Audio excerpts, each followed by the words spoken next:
From The Australian, here's what's on the front. I'm Claire Harvey. It's Tuesday, October 15.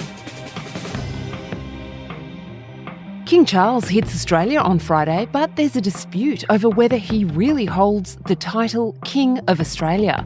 The government has agreed to pass special legislation enabling the title, but it won't happen before he arrives. Another Sydney restaurant owner has shared anti-Semitic material, this time an image of an Israeli soldier in the form of a pig. Those stories are live now at theaustralian.com.au. Bruce Lehrmann has no money, and the only way he could pay costs for an appeal is something silly like going on OnlyFans. That's the argument made in the federal court on Monday by a lawyer for Lehrmann, who's come back for an attempt to clear his name. Today, why Lehrmann says it's his right to appeal.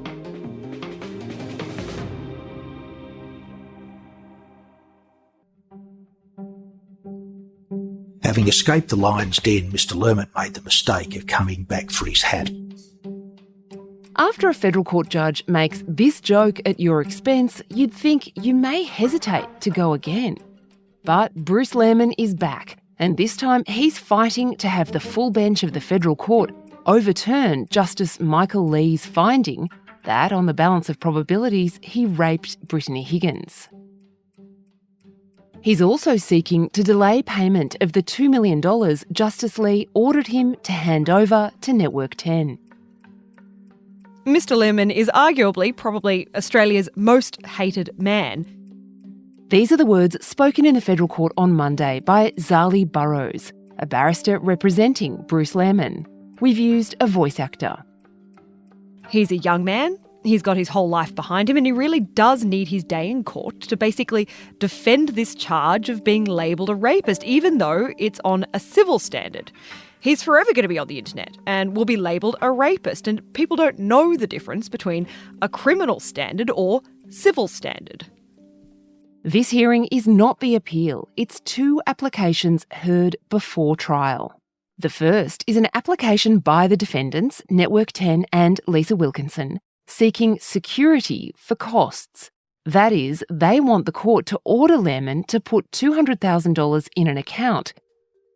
During the hearing on Monday, Matt Collins KC, the barrister for Network 10, reduced that figure to $180,000, estimating the appeal would take 2 days to hear.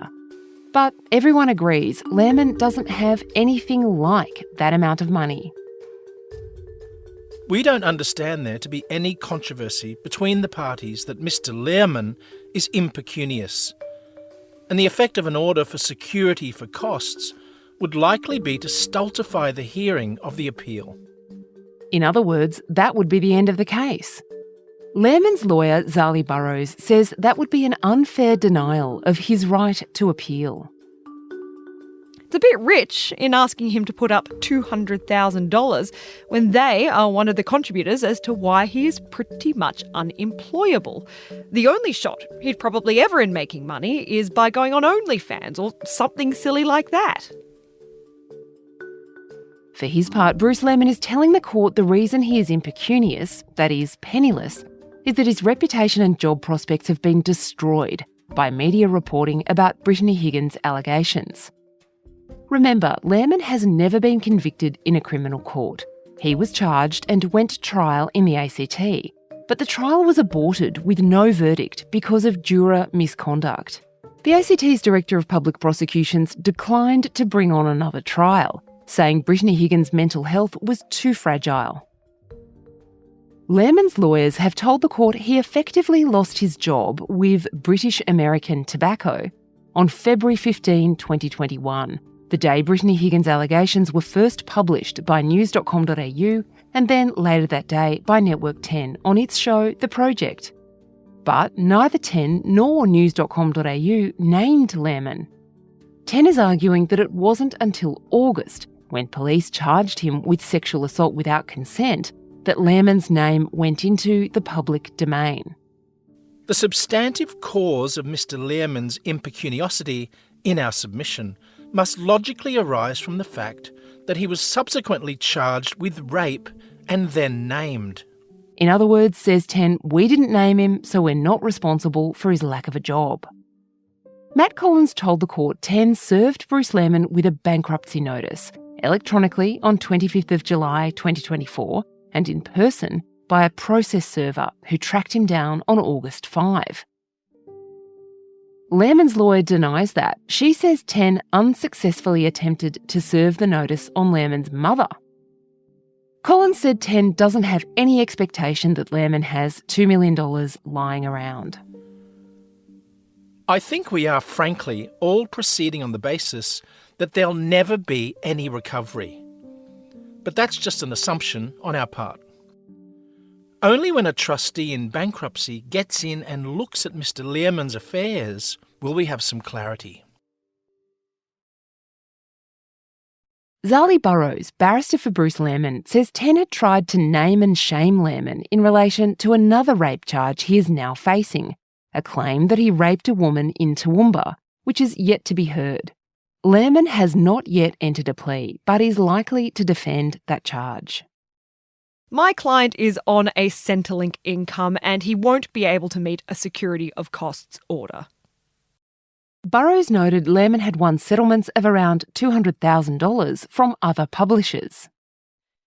Now, if Channel 10 were making a commercial decision, you would think that they would be wanting to offer something similar if this was all about money. The security of costs for about $200,000 is a bit disingenuous when basically they would make that on advertising revenue just reporting on these proceedings. She said $200,000 just was not a lot of money to Network 10. This application for security of costs is pretty much a bullying tactic just to hard-fist it and shut down this appeal because they know my client will not be able to come up with $200,000 at all. Burrows said Lehrmann's mental health had suffered from the negative publicity and that he was watching the live stream of the hearing rather than showing up in person because he was scared of what she called the media onslaught and assault outside court. The effect of all this is that it really, really has smashed my client. Lehrmann is making his appeal on 4 grounds. The first 2 are hopeless. Collins said 3 and 4 are extraordinarily weak, but not hopeless. Mr. Lehrmann has had his day in court. More than a day in court, 26 days in court. In circumstances where factual findings went against him and no novel or important questions of law arise. Collins is also arguing that there's no public interest in the continuation of the proceedings. He brought the proceeding. Of course, the findings are devastating to Mr. Lehrmann, but that doesn't mean that the reversal of those findings serves some broader public interest. He's had his day in court. He had a very expensive trial. It was conducted in the full glare of the entire nation. He was very ably represented. And His Honour has made findings at the end of the day of the kind that civil courts make every day of the week. Here's what Sue Chrysanthu, SC, counsel for Lisa Wilkinson, said about that. He chose to enter the fray. He walked over the line and asked this court, knowing the likelihood that my client and Network 10 would plead truth. Mr. Lehrmann has had his day in court. His impecuniosity did not deprive him of having his day in court, and he's had it. Why should he get another day in court? Coming up, the question of whether Bruce Lehrmann was reckless. That's after the break.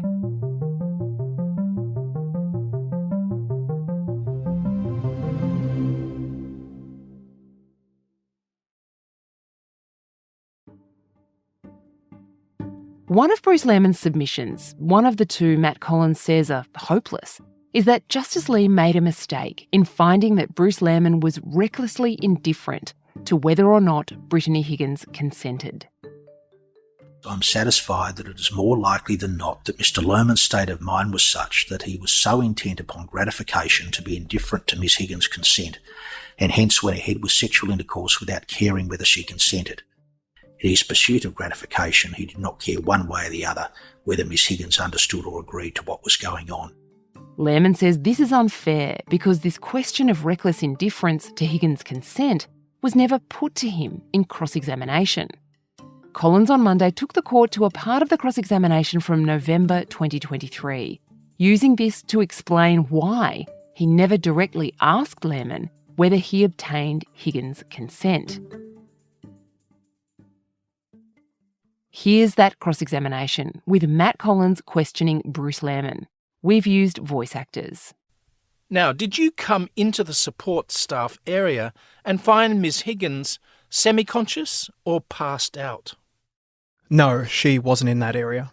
Did you enter the minister's office and find Ms. Higgins on the minister's couch, either semi-conscious or passed out? No, I didn't enter the minister's office. During part of the period between 1:48 a.m. and 2:30 a.m. on the 23rd of March 2019, you had sexual intercourse with Ms. Higgins? I did not. I put to you that you were aware that Ms. Higgins was either passed out or semi-conscious. No, Dr. Collins. I put to you, Mr. Lehrmann, that you were approaching a climax when Ms. Higgins came to, regaining a consciousness of her surroundings. No, Dr. Collins.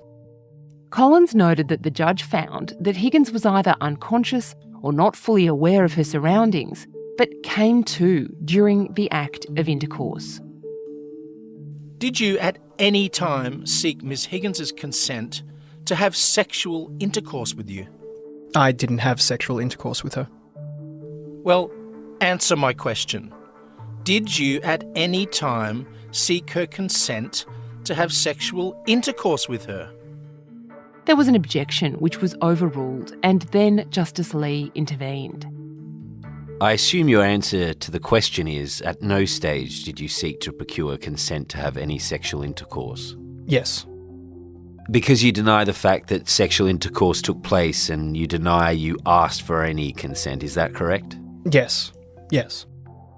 Collins says there's no procedural unfairness because Lehrmann was adamant they didn't have sex at all.